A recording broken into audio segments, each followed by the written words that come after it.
Welcome, everybody. My name is Matt Hardy. I'm the Program Director for Planning and Performance Management here at AASHTO, and I want to welcome everybody to TAM Webinar 41, the 41st webinar in the FHWA AASHTO TAM Webinar Series. We've been presenting these webinars about every 2 months, starting back in 2012 on a variety of topics. And you can, I'll repeat this, it will be repeated. You can access all of the previous webinars, the recordings, the slide decks, all that good stuff on the TAM portal. You can go to www.tam-portal.com and you can get access to all of those previous webinars, recordings, and the presentations. Today's webinar on consistency review process is a little bit different than what we've done in the past. This one was really driven by the state DOTs sort of wanting to get more information about how the consistency review process is going. So we have 3 shorter presentations, and we're leaving a lot of time for Q&A from you, the audience. So as Yana was saying at the beginning, if you have questions, please ask them. The easiest way to do it is, or the only way to do it, is through the Q&A functionality on your GoToWebinar program. So if you look in the little box, I think on the right-hand side, it should say Q&A. You can type your question in, and then we can answer it and all that good stuff. So again, just want to emphasize that we are going to record this. We have them available on the TAM portal, and you can go to www.tam-portal.com. So, and for example, the last webinar that we did back in October, we heard about some of the highlights and sort of greatest hits from last fall's TRB conference on performance and data and transportation decision-making. This is the conference that happened in Atlanta in September. If you want to learn more about that, again, go to the TAM portal and you can access all of that there. You can also, at the TAM portal, register for upcoming webinars as they are announced. The next one, number 42, is going to be on asset management and BIM, Building Information Management Process. I think I have that acronym correctly. So that one's available for registration. It'll happen in February, the February time frame. So again, you can go to the TAM portal to get access to all of that. The other thing that I want to mention is that in January, the TRB annual meeting is coming. It will be here on Monday, January 13th. I'd like to call that Asset Management Monday because there are lots of sort of committee meetings that are going on and technical sessions.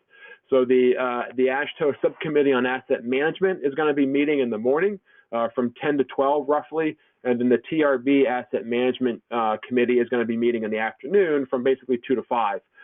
So if you're going to be attending the TRB annual meeting, please attend both those meetings if asset management is of interest to you. We are putting together agendas now, and I think it should be really good, informative sessions.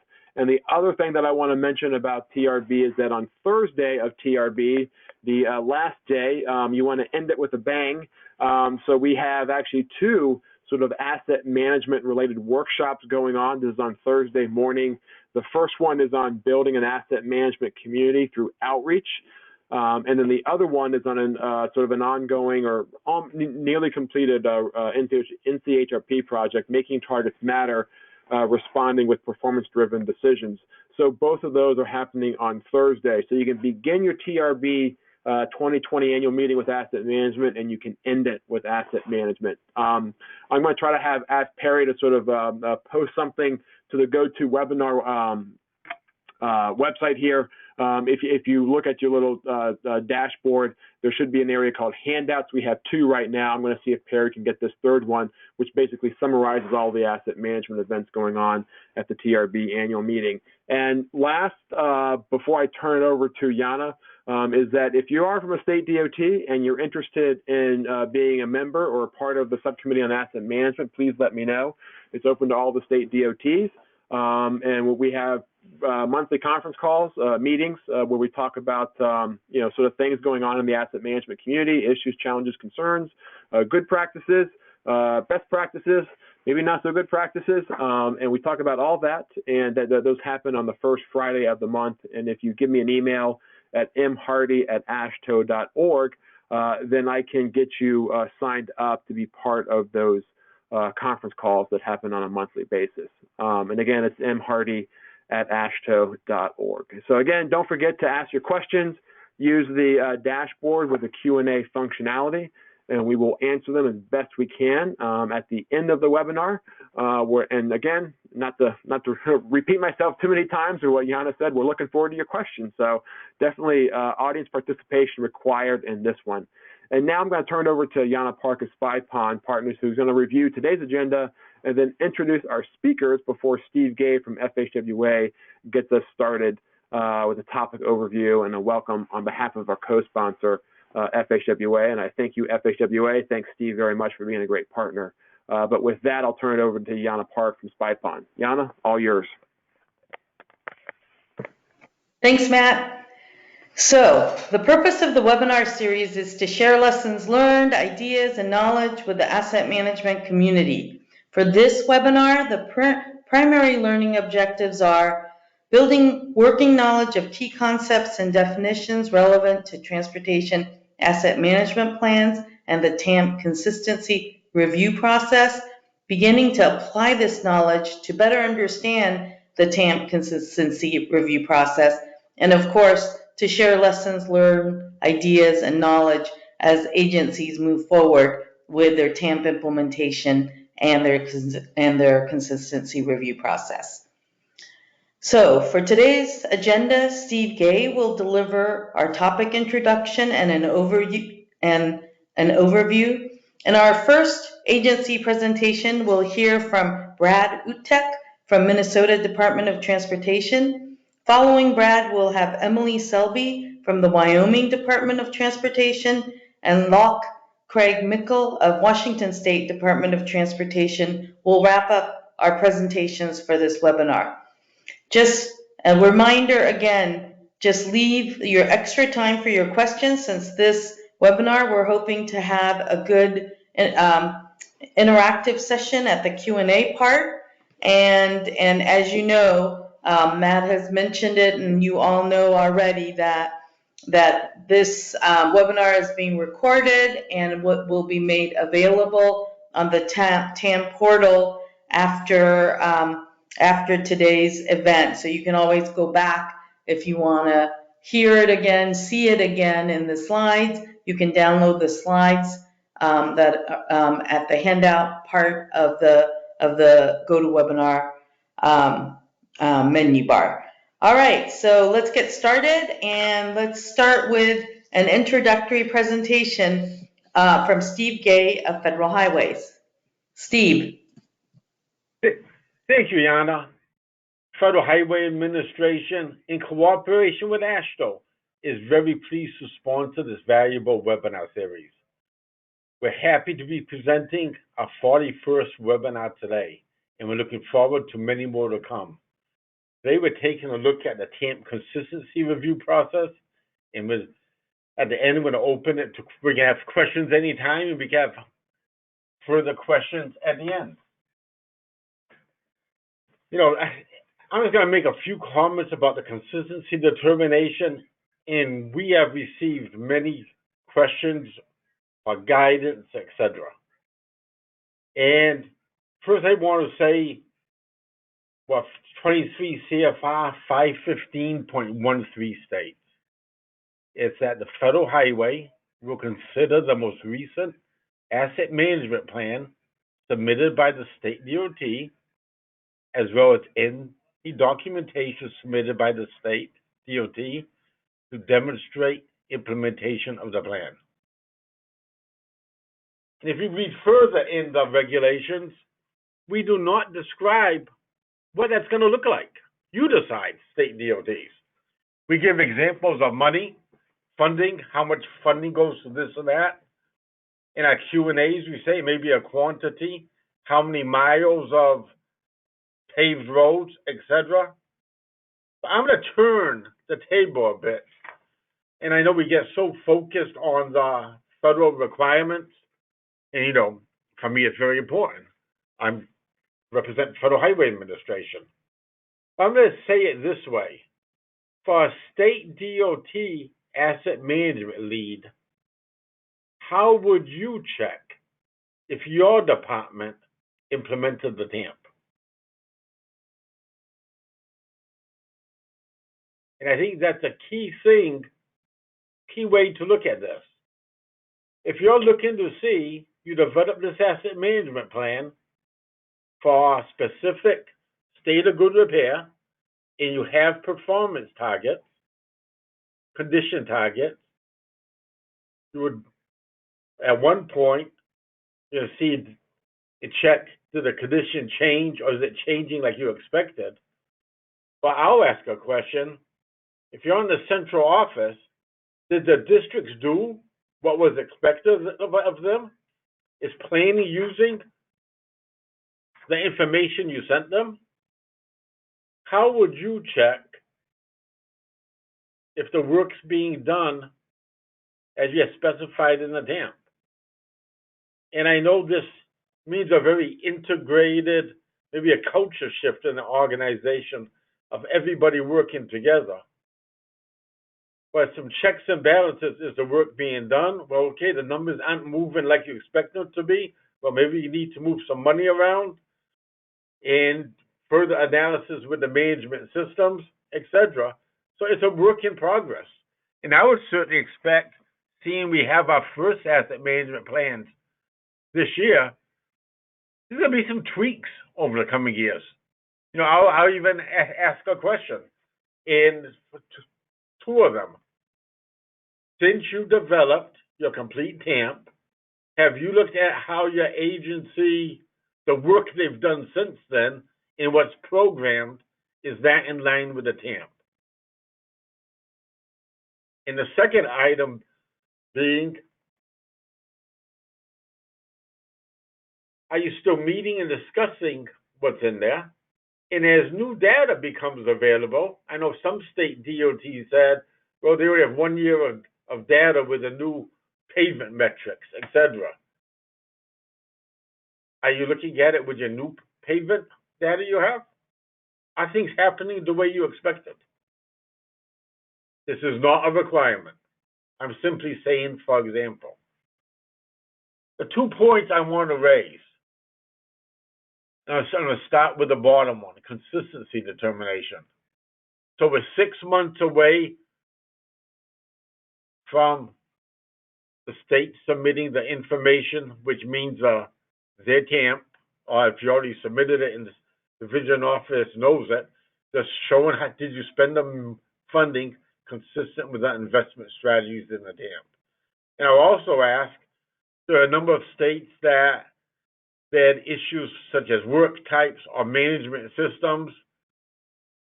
Is the implementation of those management systems moving ahead like you anticipated? And if it isn't, you probably want to sit down with the Federal Highway Division office. And also, with the example I gave earlier, to the state asset management leads, if you have a way that you would check it that would meet your needs, that may not include FEMA's, or it would meet state X's needs, sit down with your division office and confirm that they'd be happy with you demonstrating it that way with them also. Certification.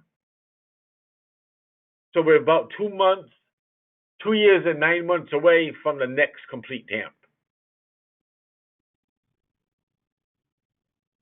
Let me at this point say, I think today's webinar is going to be quite interesting and enjoyable, and I hope you learn a lot this afternoon.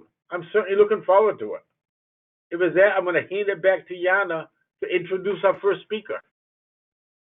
Thank you, Yana. Thanks, Steve. All right, thanks, Steve. So before we get started with the presentations, as you're seeing the presentations, if you have a question for the speaker, use the same Q&A menu area to ask the questions, and just write who the question is targeted for. And then we'll, at the end of after all 3 presentations have been completed, we'll go in the order that you've asked the questions.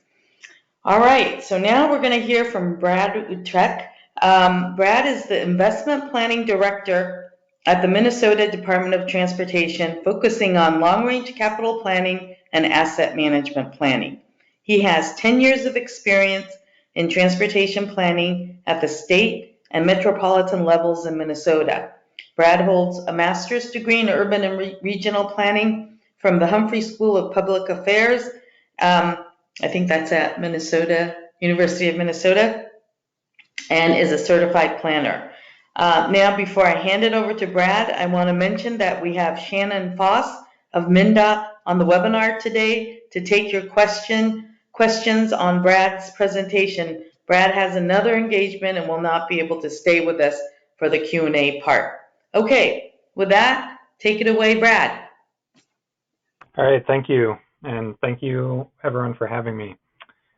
So my approach for this was to be the most transparent possible, just to provide the consistency documentation we provided to FHWA for this webinar. So we approached our consistency documentation on a more mix of a narrative with numbers as well, because we wanted to try to tell the story of how we're implementing the TAMP, and the straight numbers, the suggestions in the CFR and the guidance on how to do consistency documentation seemed a little thin to us. So we wanted to make sure we were telling our story as well as just citing the numbers.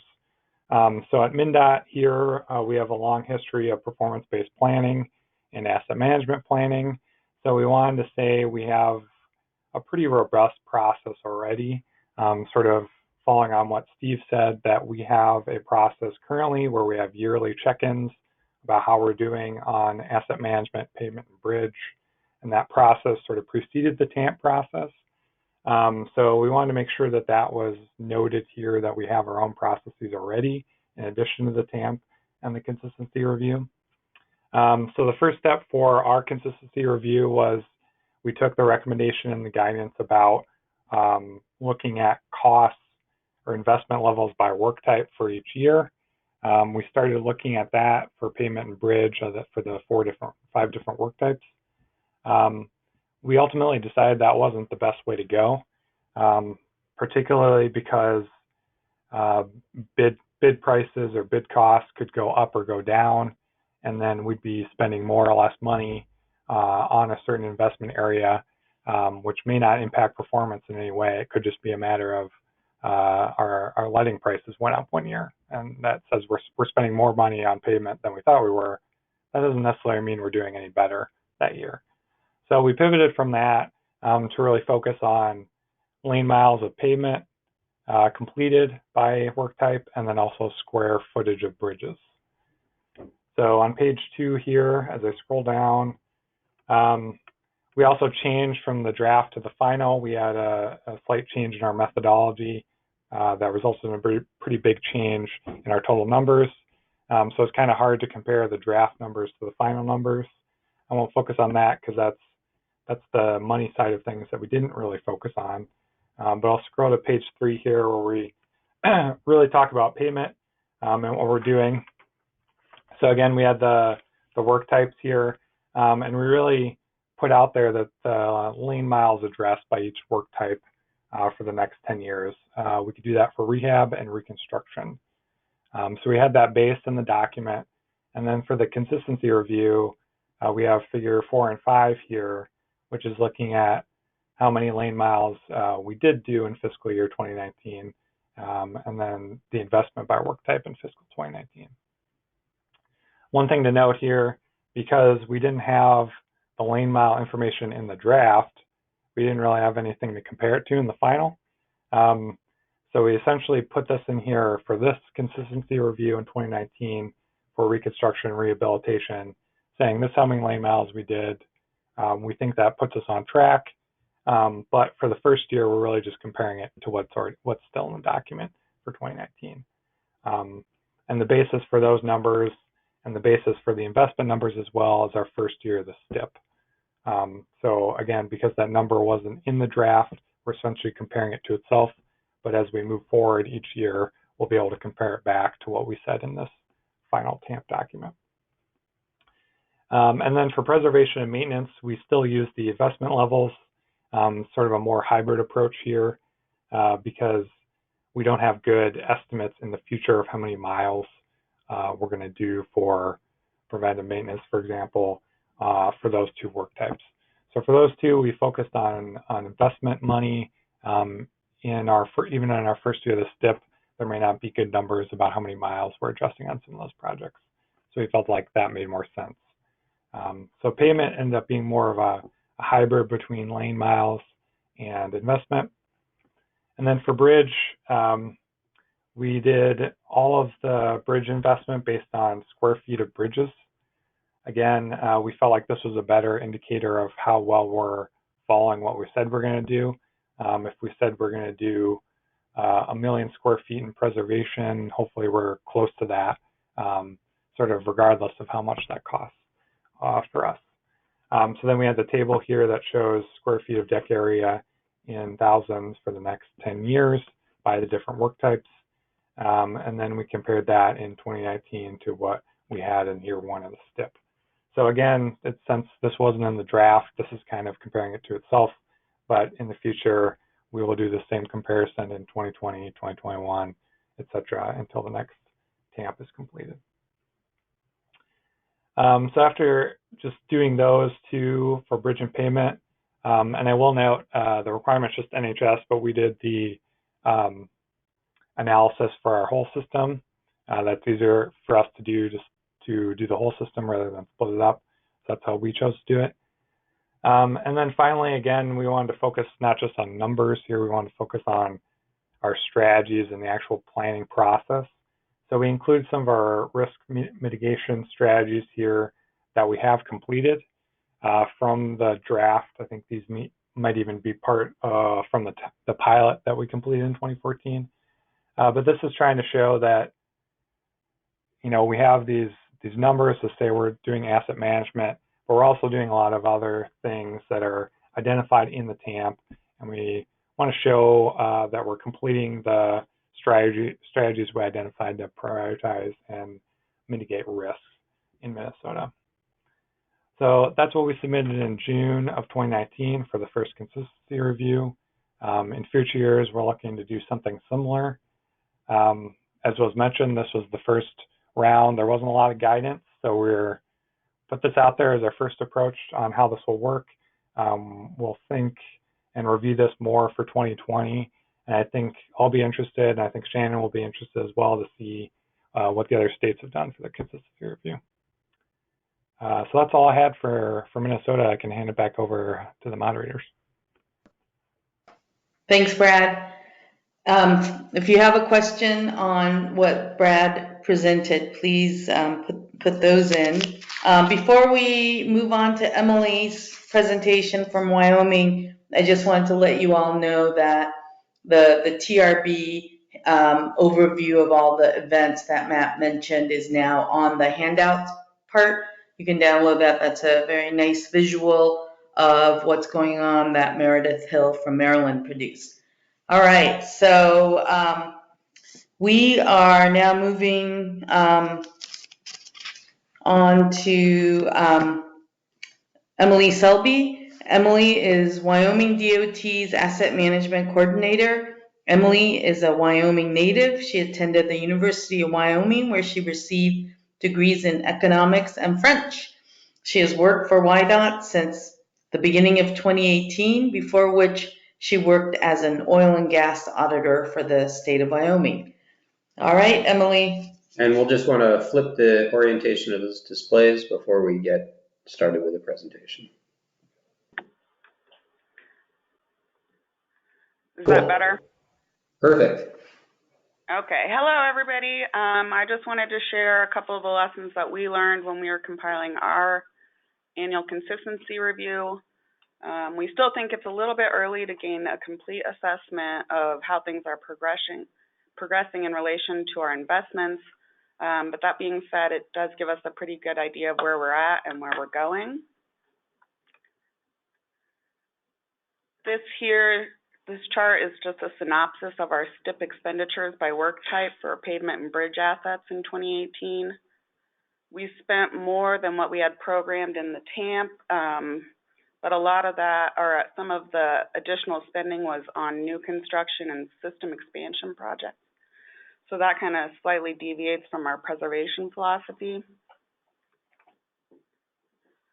Some of the pavement lessons that we learned, we spent more on pavement maintenance than we had planned. Some of this was due to internal maintenance force dollars, which is not really accounted for in our STIP. So in that regard, we had kind of underestimated that component to pavement maintenance spending. For our mileage goals, we did meet the cumulative mileage goals for the year. This mileage tracking is based on a 6-year rolling average, so districts are only required to make sure their targets are met for the 6-year time frame. So we kind of need to pay attention to that because it offers kind of a loophole in the sense that districts could plan more projects than they actually put down when the time comes for completion.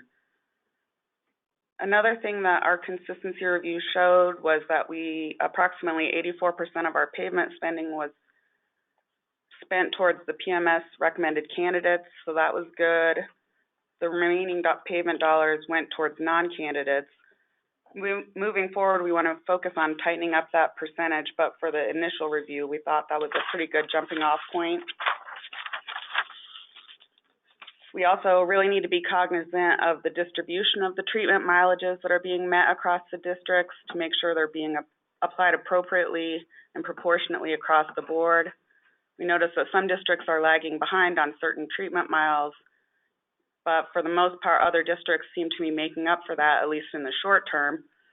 So that could have some impacts on our system in the future, wherein a greater need could develop in areas of the state that districts aren't meeting their mileages, which could affect future funding allocations to underperforming districts, which would be seen as rewarding a district that's not implementing the asset management plan to the same extent as the others. So we want to be able to say that we spent the amount that we were supposed to, but we also spent it on the right roadway sections. So further down the line, that will probably necessitate a little bit more analysis, and it may result in adjusting our PMS funding model inputs if we determine that we're putting more into some systems and some treatments than we initially had thought. For our bridge lessons that we learned, we spent about $4 million less on bridge preservation than what we had originally thought. Some of this discrepancy in bridge funding relates to aspects of project delivery and district-wide bridge preservation projects compared to single structure rehabilitations, lumping that into a paving project. We really decided it was more cost-effective to perform these district-wide bridge preservation projects because when you put a bridge on a pavement project, there's typically going to be a separate mobilization cost for that anyway, so there wasn't a great deal of cost savings involved in doing the projects that way. So by doing the bridge preservation projects on a district-wide level, hitting a lot of structures at once, we're able to realize a higher value and lower our unit preservation cost per structure. And since our SIP is based on a 6-year improvement program, we anticipate that the bridge funding level for the future will average out to what we have stipulated in the TAMP. We're already looking at 2019, and it looks like we're getting a lot closer to that number. As far as for performance tracking for bridge, we have instituted a methodology to monitor treatments by square footage, by condition state. Right now, we have the first year that we'll be looking at that in 2020, so it'll be another year before we're able to kind of finally get a true assessment of the square footage that's being met. For our overall lessons, our consistency review showed that our funding allocations were reasonably consistent with what we had in our TAMP. So that's good, shows we're on the right track, and we want to stay on that trajectory. That being said, the bottom line for us is that we measure performance not based on the total dollars spent, but on the achievement of the work performed and the resultant improvements to our system. So we really need to be able to assess whether the treatments that are being applied for the dollars that were spent are achieving exactly what we wanted them to achieve. So we'll need to do a little bit more analysis to see that we're getting the outcomes that we expected. digging in to verify that the applied treatments are achieving the desired results. And if not, we need to make sure that we are making modifications to the mix of treatments that we're including in our STIP to ensure that we are hitting our performance targets. Another issue that we noted in the consistency review had to do with our spending on new construction, specifically for pavements. We spent more than what we programmed, and it looked like we're going to have the same issue in 2019. So this is going to require maybe a reassessment of some of those mobility expansion projects. Granted, up to this point, those projects were probably initiated well before the adoption of our preservation philosophy. Some of those projects have already been designed, and they will have PE costs that would be needed to be paid back if we decided not to do those projects. So it's really kind of a balancing act of getting some of those legacy projects pushed through, but also keeping in mind that we need to rein in those types of improvement projects moving forward if we really want to say that we're being in preservation mode. So we'll need to have a greater scrutiny of those mobility improvement projects, some of which are undertaken due to political influence, so that we can be more in alignment with our preservation philosophy and to make sure we're following through on what we're saying to the public. Thank you. Thanks, Emily. All right, so for our final presentation today, we're lucky to have Locke Craig Mickle from the Washington State DOT. Locke is the Highway Asset Manager in the Capital Program Development and Management Office at Washington State DOT and is responsible for the development of the TAMP and other asset management plans for highway assets. The Capital Program Development and Management Office is responsible for the development, management, and delivery of projects and programs of projects. WSDOT's Capital Program and Development Management Office business process spans project planning, scoping, programming, budgeting, and program delivery.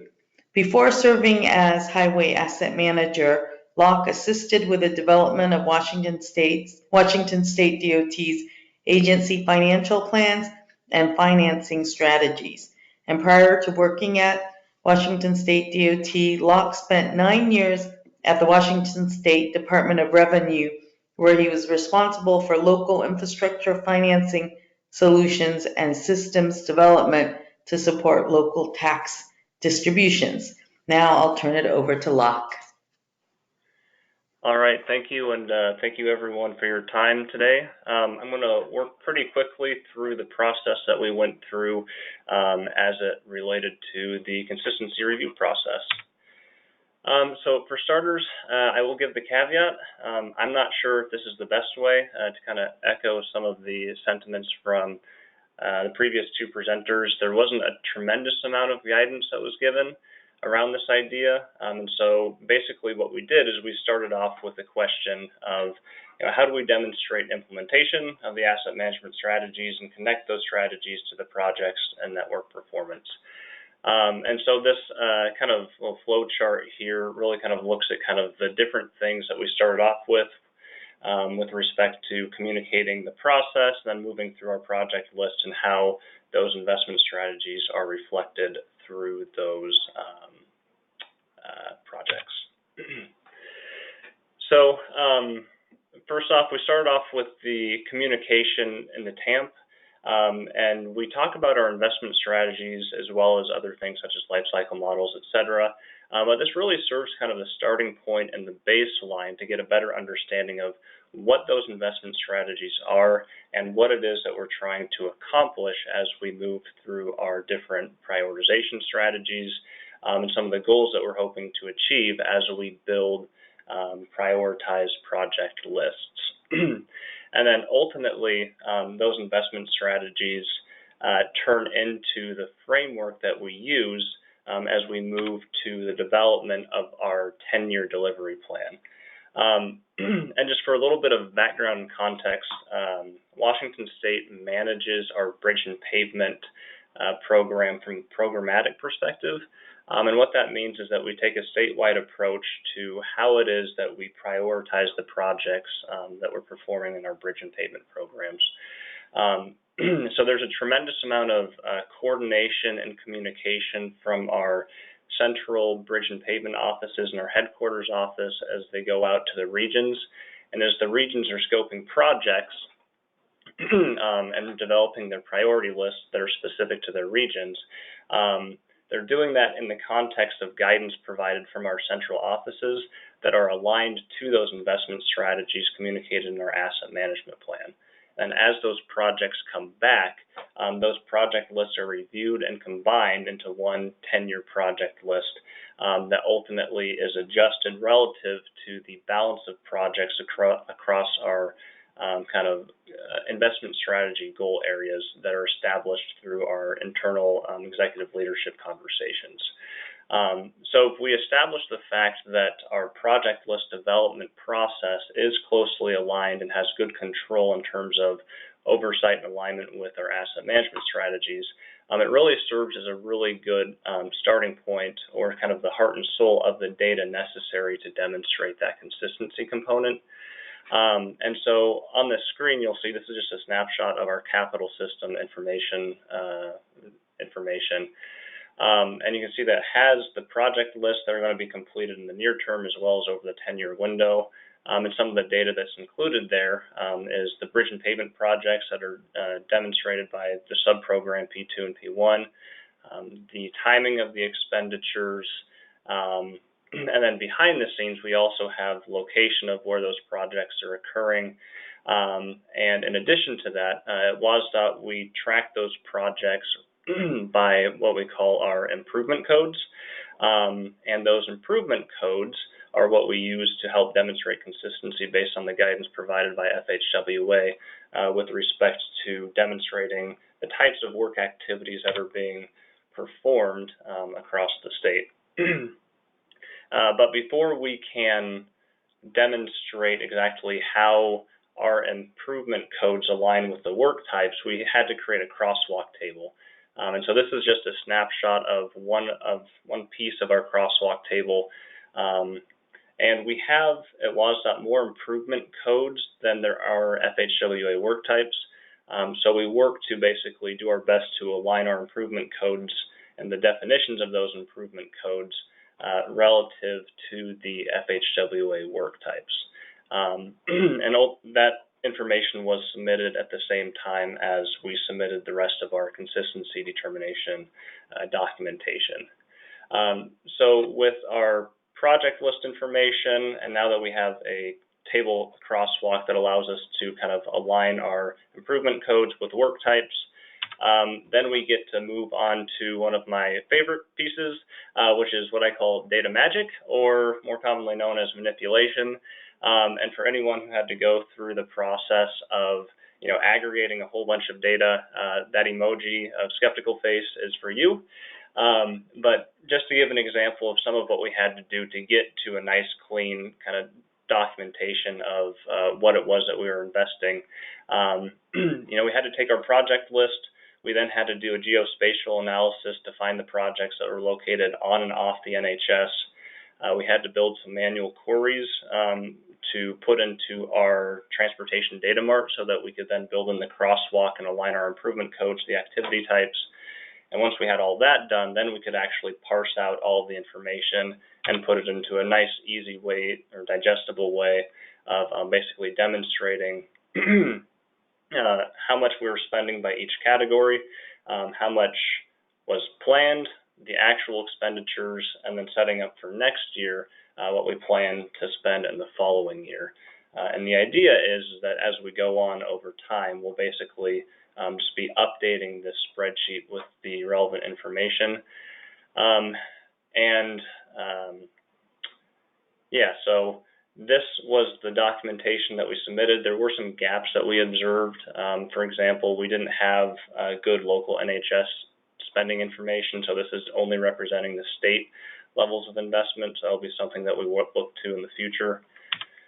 But then ultimately that information kind of ultimately serves back in an iterative process to feed into those ideas of performance scenarios. What type of performance are we expecting to get versus what did we get?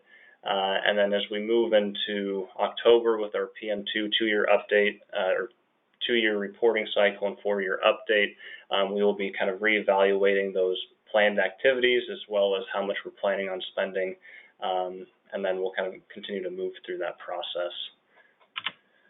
And then just closing thoughts, this was our first attempt at demonstrating consistency. I think there is room for improvement.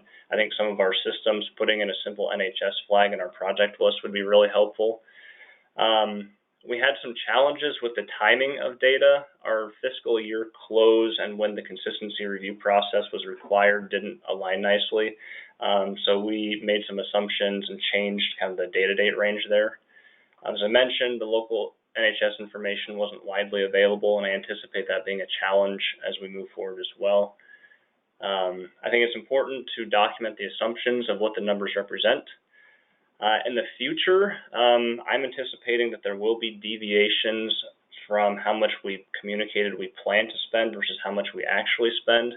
We've had some funding shifts here, and I think we're going to have to work through with our division office of how best to communicate that and what type of documentation is being requested, so that we can make sure that we're being transparent in those processes. And then for anyone who's interested, we do have a full crosswalk table in our TAMP as Appendix G, and that link is included in the presentation. And with that, that wraps up my part, so thank you. All right. Thanks, Locke, for that presentation. All right, so that concludes the presentation part for today. And so now it's time for the Q&A session. This is your chance to ask our presenters as well as Federal Highway any questions you have about the consistency review process. And I will take the questions in the order you have them. So, get started and ask away. I'm going to start. And I'm going to start with a question for the presenters. So having gone through this experience, and for the three of you who I think probably took a pause to prepare these presentations, are you thinking of changing anything in how and what you report in your next submittal next June from what you did in this past June? Why don't we just start in the order we went. So if Minnesota wants to go first.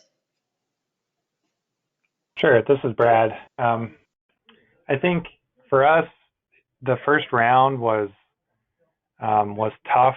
We didn't have the data we wanted in the draft, so we weren't really comparing it to much when we did the consistency review in our preferred method. So I think moving forward, we'll probably try to get a handle on better data. We also did the crosswalk of the different work groups to make sure that they fit our data. But our first effort was so tough. I think we might want to just try a similar methodology again for a year to see what results we get from that. Thanks. How about Emily? Hi. I think for us, we are planning to do something fairly similar to what we submitted for 2018. We are probably looking at cleaning up a lot of the data that we include in that. I know our previous consistency review documentation kind of tended toward the long side. So maybe re-examining some of the documents that we feel we need to include to demonstrate that consistency and trying to make it a little bit more concise. Thanks, Emily. Locke? Yeah, I think from a process perspective, we'll probably stick to a similar process. I think there are a couple of system enhancements I would like to explore to make the process a little less cumbersome and make sure that's more transparent. I do think that there are going to be some internal conversations around some of the assumptions of the project list that gets developed and whether that's reflective of the work we anticipate being able to deliver versus some of the over-programming assumptions we build in anticipation of potential future federal dollars. And so in some cases, I think we may be overstating our anticipated expenditures. And so I'd like to get that locked in a little more closely. Thanks, Locke. All right, we have a question from Jack Smith, and it's, is the consistency determination information required to be submitted by FHWA work type, or can it be reported in terms of state work type? Is producing a crosswalk table required? I think this is for you, Steve. Yes, you should have a crosswalk. So they would need to produce it by federal highway work type and have a crosswalk to the state work type? Yes. All right. Thanks, Steve. One thing I'll add there. Sit down with the Federal Highway Division office and confirm with them how much detail they need. Because in general, I'm going to go back to my opening comment I made. If you have the 5 work types or something similar in the state DOT, and you're looking at, have the districts, the state done what you planned on having in there, this may not be so heavy a lift. If the work types are similar, sit down with the Federal Highway Division and say, for example, came up on a call I was on yesterday. So preservation and maintenance. All right. We have a question from Meredith Hill, and Meredith is asking if there are best practices for demonstrating implementation by partner owners, not the state DOTs, but MPOs and the local agencies, in terms of how you are presenting that for the consistency review. So let's open this up to all of the presenters, and Steve, if you have any thing to share on that, that would be great as well. Any of you who wants to go first? Let's start with, we'll go back in the order. Brad, do you have anything you can share? No, we didn't really do much with the local NHS. We in Minnesota, the DOT owns almost all of the NHS in Minnesota, so it's not as big of an issue here because we are the vast majority owner of the NHS in Minnesota.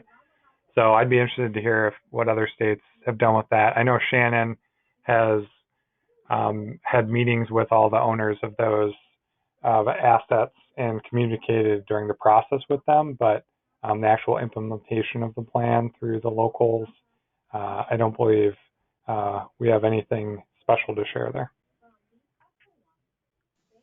Okay. Anybody else? Emily, are you doing anything to share the local NHS? This is Martin Kidner. I'm going to answer for Emily because I'm a little bit more involved with that. And this certainly isn't a best practice, like Minnesota just said, is that the vast majority, we are fortunate because I know some states aren't like this, but the vast majority of the NHS is owned by WYDOT. The ones that we don't own, that they're small enough segments so that we can actually, we have our contractor that runs our the van that actually gathers the data. It's not that heavy of a lift for us to go ahead and run those roads, both for the local cities and we have national parks that have the NHS within the national park. So I get the joy of working not only with the MPOs and counties, but also with the national park. But by running those, we can put those into our model and report them the same way. And then it's just a matter of, well, the second thing is we're fortunate enough, those NHS roads are in pretty good condition. And so, it's not like I'm trying to figure out how to squeeze them to improve those roads. So, first of all, like to summarize it, that we basically use our same tracking contractor that gathers the pavement information as we do for our roads so that we can easily report it. And then it's a matter of working with the actual owners of the NHS on how they're actually, what their plan is and how much they're spending on it. Thanks, Martin. Locke? In short answer, no. We don't have a great process in place with respect to demonstrating consistency for the locally owned sections of the NHS.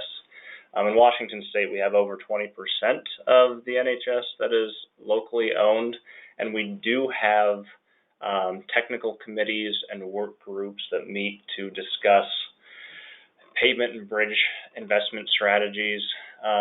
Over the last 12 to 18 months, we administered a survey to our local MPOs to get better pavement information and cost data, and we turned that into kind of what we expected the average annual need to be for those MPOs, and then broke it down by local agencies. But while we may have the condition information, what we're really lacking is the investment level information and the specific activity types that are being performed. And the challenge in Washington State is that a lot of the funding conversations can become pretty political pretty quickly. And so it's trying to balance the state oversight versus the local autonomy, and making sure that if nothing else, we're providing consistent guidance for where we see the best use of those dollars being spent. But in short, no, we don't have a great mechanism in place to really measure that. Thanks a lot. Steve? Yes. Yeah, Go ahead. I was just going to add, I believe, federal highway and state DOTs, and it's really jumped out at me when I was at the National Performance Management Conference. And I don't know the best way of doing it, but I think educating the MPOs and locals on what's taking place, the life cycle planning, and why it's important to capture this information back from them in managing the network may be an approach. Should Federal Highway with AASHTO, one of these webinars, focus on MPOs and work with some of you to do that, may be a good idea. And I realize that state DOTs, the most important thing for you is managing the state network, but you certainly realize the regulatory requirements for the NHS. Educating them is a win-win because it's better roads for the citizens of your state. So maybe we can put our heads together and how to best help bring that along from a national Federal Highway and AASHTO together with y'all. Great idea, Steve, on a future webinar topic. We have the next question is from David Schwartz. Did any of you find yourselves stretching your PMS or BMS beyond its intended limits to produce your investment strategies? Let's start with Brad, if Brad's gone. Shannon? Yeah, I would say we didn't, but part of what we did for that was we already had an existing long-range planning process that helped set our investment levels for pavement and bridge, that we used our pavement management system and bridge management system for. I think in terms of the TAMP, for like the life cycle planning scenarios that we developed, we used both of those models to develop costs for fixes, and then ran those also at a system-wide level. So in a sense, we're kind of working outside of our pavement and bridge management systems. So in a sense, we were stretching it there, but once we got beyond the data we needed from those systems, we kind of worked outside of those systems. Wyoming? Well, I think that we did not have to really stretch what was going on with the BMS or the PMS. We did notice some limitations in doing our investment analysis, mainly in the fact that a lot of the new construction and system expansion projects are not being recommended or included in the PMS. So we kind of felt like that was in itself a constraint that may have to be reconsidered in the future to be able to capture the true cost of putting in new roads. About Washington? For our pavement management system, no. We have a pretty well-established pavement management system that already has built in a lot of the different life cycle elements, as well as how those translate into kind of the blend of investment strategies we want to use. And we've been tracking that for quite a while. So the TAM kind of extended the natural process of our pavement management system. For our bridge, it's a little less mature. We do have investment categories and investment strategies, but it's not necessarily predictive life cycle models.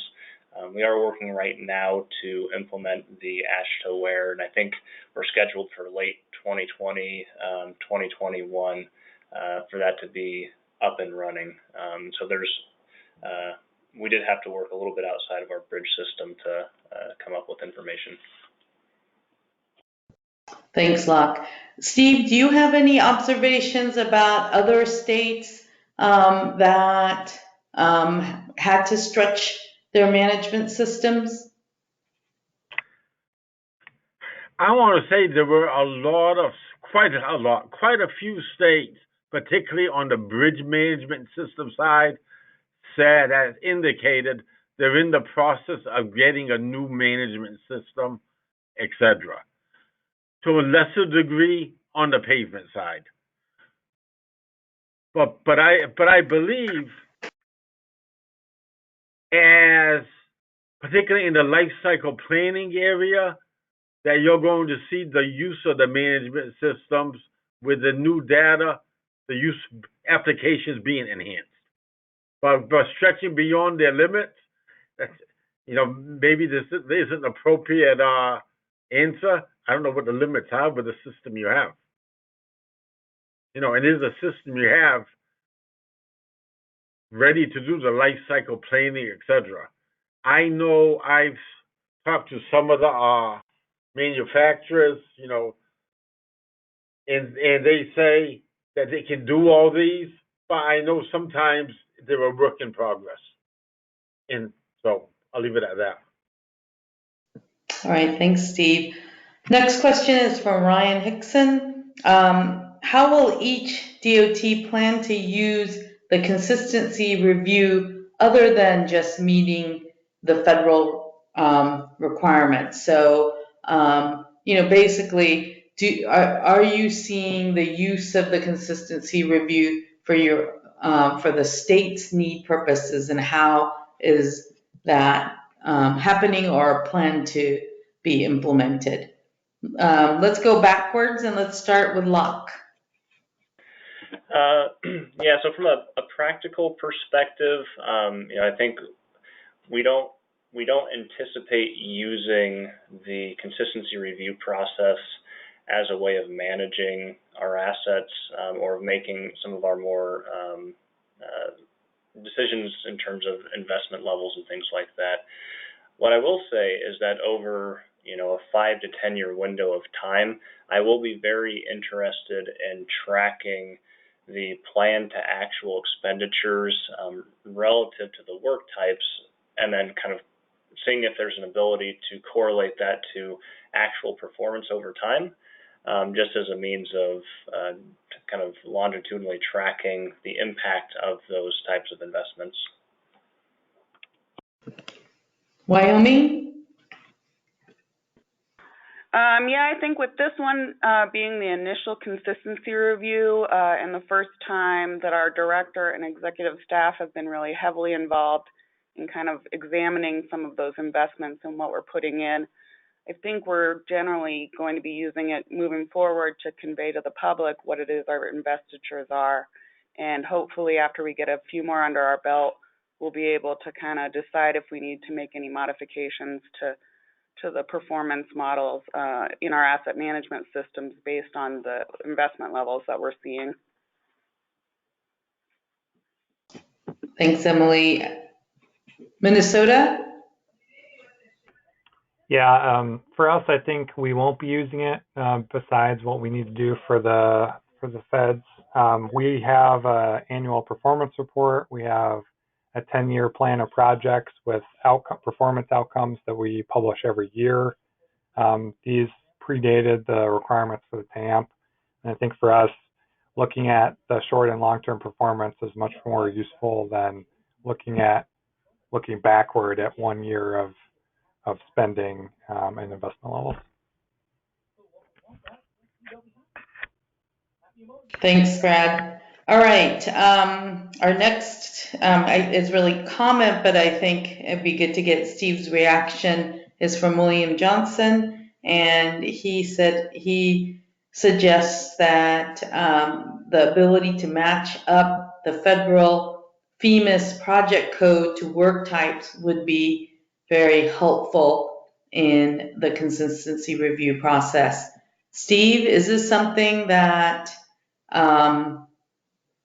that is being planned, or what's your reaction to the comment?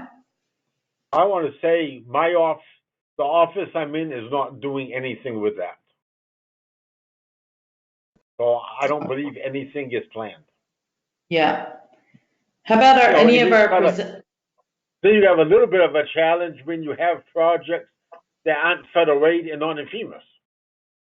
So, you have some states where a lot of the work is with state-only funds. So then it gets a little more complicated. Yeah, back to you. Any of our presenters want to respond to that idea? Would that be helpful in any way, or you don't see the need? This is Tim from Wyoming. We're already doing that. We've had to be doing that for a lot of years. Every time FEMA has a change in improvement code, it doesn't always match our state. So what we have to do is maintain crosswalks into improvement codes and then work types. We sort of did that anyway for the consistency review in order to bring it into those different categories. But I realize each state's going to be a little different. We have the ability to, even in complex projects, split it out into several improvement codes if we have to, in order to get a better tracking of our expenditures. But we're already doing that. It just takes a little bit of effort. And if you have your database set up, it's not going to be that much of a problem. All right, thanks. Any other panelists, presenter responses? There's a comment from Will Beatty on this, saying that you could get your FEMA's team to enter the federal work type into the comments field as a way to address this. All right, our next question is from Michael Bridges. Did any of the presenters use funds obligated or projects let instead of funds actually expended for their consistency determination? Minnesota? Shannon Fast here. We didn't use funds that were actually expended because of that timing issue I think someone mentioned before. Since we had to submit this before the end of the fiscal year, we ended up using programmed funds in the first year of our STIP. Wyoming? I think we're the same. We use the let or obligated amounts because our STIP is a planning document, and a lot of those projects would not have been finalized to be able to get that as constructed amount. Locke? So we did actual expenditures, but as I mentioned before, the timing of the requirement was challenging. So what we did to have consistency between our TAMP and the consistency documentation is that the information in the consistency packet was slightly dated. So we used basically information that had been available for, I don't remember the exact time window, but we basically went back to get consistency between the two because none of our accounting systems had closed and because the summertime's so active with activity, and we didn't want to necessarily use programmed projects at that point in time. All right, our next question is from Bassi O'Neilly, and he has two questions for Washington State DOT. The first one is, did project prioritization process reflect major changes in consistency review document when projected over 10 years? And then the second question is, did project prioritization process reflect major changes in, oh, it's the same one, just twice. Okay, just one question. Locke. I'm not exactly sure what's being asked here. When we put our consistency review documentation together, that only reflected the last 12 months plus anticipated next 12 months. What we did do in our TAMP is we did try to run some performance scenarios that looked at performance over 10 years using those investment strategies based on our 10-year project list. And what we found with that is when we compared it to our condition targets that we use for the PM2 process, is that we're expecting to hit our 2- and 4-year targets, but in the outer years, we have gaps in our condition. So we're not expecting to hit our targets in those outer years of the plan. Mostly what that reflects is that we're not funded at a level to be able to hit our condition targets, even with our investment strategies. And our investment strategies may end up needing to shift relative to those funding levels. But as we kind of work towards those outer years of the plan, it's kind of an iterative process where we always have to go back and reevaluate what type of projects are being prioritized relative to the strategies and funding levels. And in turn, I think that ultimately influences what it is that we have to communicate through the annual consistency review process. I'm not sure if that answers the question, but that was my stab at it. I interpreted, I'm not sure either, but I thought one way to look at, to interpret the question is, did you have to do anything to your project prioritization process in order to do, to produce your consistency review document because you're projecting over 10 years versus your current process is, probably looking at it in a shorter time frame? And the answer to that would be no, we were able to utilize our existing processes to fulfill that requirement. All right. Okay. So this is a question for all of the panelists.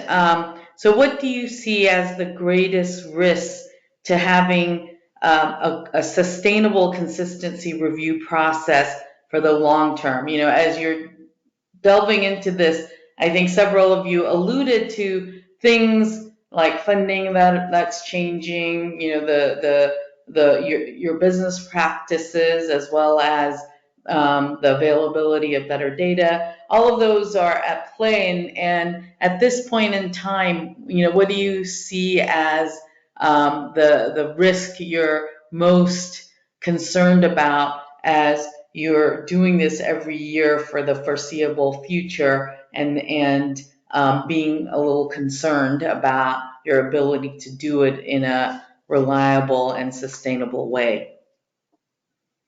Let's start with Wyoming. Well, I think one of the major risks is the spotlight on these mobility expansion projects, since that's going against essentially what we're saying in the TAMP, that we're in preservation mode.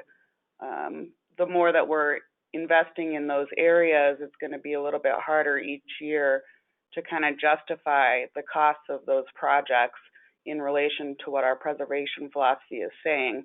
So I think the biggest risk is being able to match our message with those investments. Thanks, Emily. Shannon?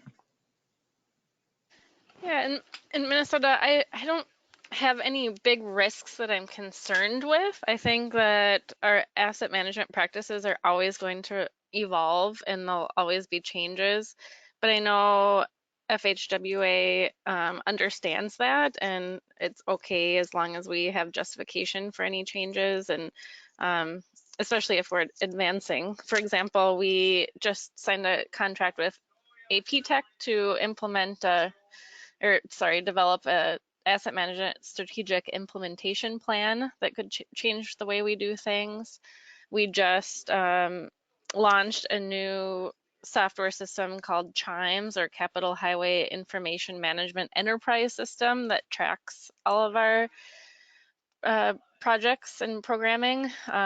And for example, in that system, we have several different work types, and sometimes it's really hard to categorize what work type that project falls into. So we default to just choosing kind of the more extreme work type and put it under that category. So there's always going to be unknowns and there's always going to be changes, but I think that as long as there's good documentation behind them, that's okay. Locke? I think there are a couple. One that's been mentioned is the idea of funding and how that plays out to kind of what we plan to expend versus what we end up actually expending. I think another that I had mentioned earlier was the local NHS components. How is it that we can do a better job of working with our partners to get better information from them and provide to them? And the last one, I think, is changes to the federal regulatory environment. If there are changes with respect to requirements or additional guidance that comes out that either changes or modifies the process, we'll need to be able to adapt to that. Thanks, Locke. This is Steve. I'd like to make two comments.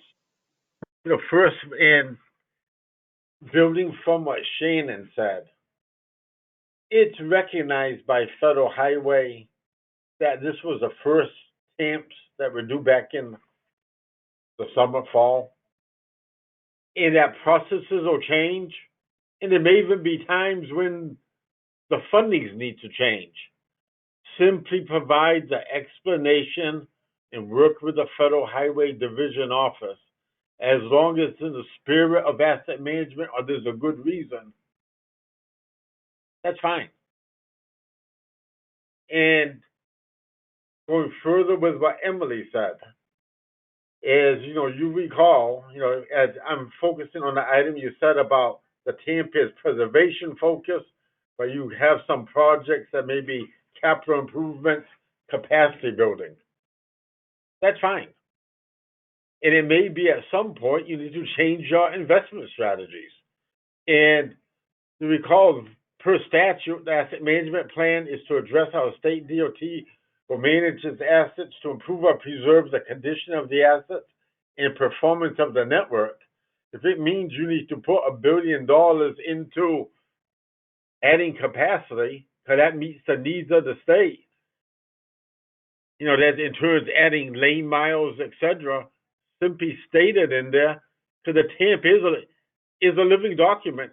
Just capture that, because that is what the state DOT, how they're strategically managing the network. But once again, please work with the Federal Highway Division office as you're doing that. If it requires a TAMP update, or during the consistency determination, you can provide the TAMP update that has these changes, and then showing how you're spending the money. Back to you, Yana. Steve, this is our final question for today, and it's to you, which is, it seems that you probably saw a wide variety of how states conducted their consistency reviews in the 2019 round.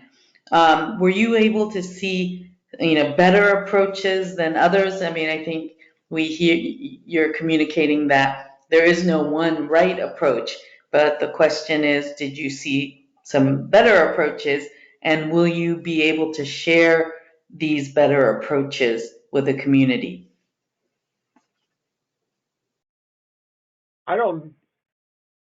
I have not looked at all 52. For some reason, it jumped out at me at one point what Ohio DOT had done. But it was a very simple money versus money. This is how much we had in a TAMP, how much we spent. So, but what we will do and try to compile some good examples and let you all know and share it with you all, which ones to look at. It's in the climate. What do you think will be the timing of that? Let's hope spring. Okay. We have it recorded. Okay. Thanks, Steve. All right, so that concludes our presentations and Q&A for today. The next webinar will be held in 2 months on February 12th at 2 p.m. Eastern Standard Time. And we'll be taking a look at TAM and building information modeling or management. I think I've heard it both ways, but more commonly called BIM. You can register now on the TAM portal. We hope you'll be able to join us for this webinar. If you have something you want to share at this webinar, let us know. Though I think we've already identified a pretty full agenda. There's activity and interest in this area, and actually a variety of opinions about how important and valuable it is for asset management programs. So I think it'll be a very interesting webinar. So just a final reminder, for more information, go and visit the AASHTO TAM portal, tam-portal.com. And thank you for joining us for this webinar, and we look forward to reconnecting with you in 2 months. Bye-bye. Thank you, presenters. Thank you, Steve.